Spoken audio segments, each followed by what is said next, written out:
ஒரு குளிர்கால இரவில் அரண்மனைக்கு பின்புறம் உள்ள குளக்கரையில் அரசரும் பீர்பலும் பேசிக் கொண்டிருந்தனர். அரசர் யார்? அக்பர். அக்பரும் பீர்பலும் பேசிக் கொண்டிருந்தனர்.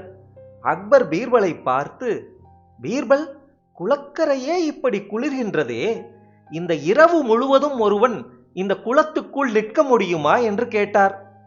பீர்பல் உடனே, நிற்க முடியாது அரசே, ஆனால் பரிசு கிடைக்கும் என்று அறிவித்தால் நின்று காட்டுபவரும் உண்டு.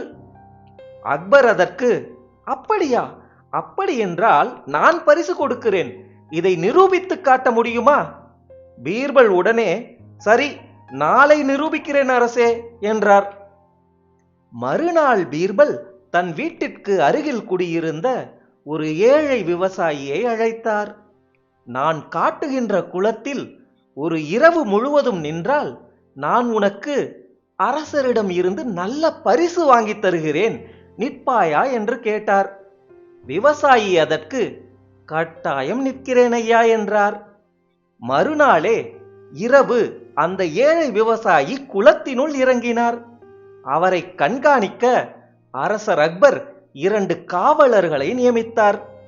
விடிந்தது. அரசர் அக்பர் விவசாயியை காண வந்தார்.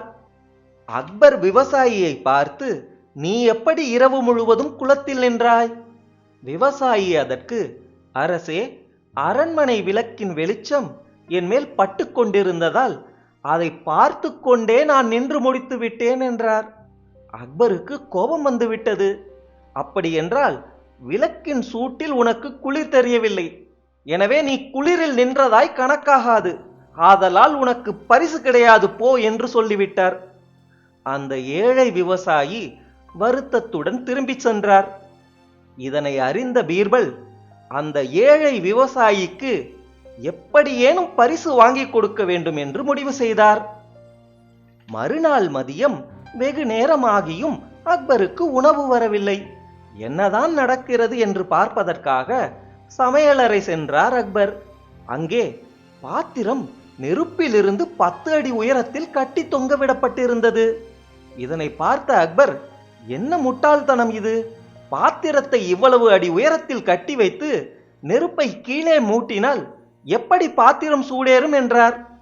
பீர்பல் அதற்கு, ஏன் முடியாது அரசே, எங்கோ இருக்கும் விளக்கின் வெளிச்சத்தால் இரவு முழுவதும் ஒருவனுக்கு சூடேறும் என்றால் 10 அடி தூரத்தில் இருக்கும் பாத்திரம் ஏன் சூடேறாது என்று கேட்டார். அக்பர் இப்போது தனது தவறை உணர்ந்தார். அந்த ஏழை விவசாயிக்கு பரிசு வழங்கினார்.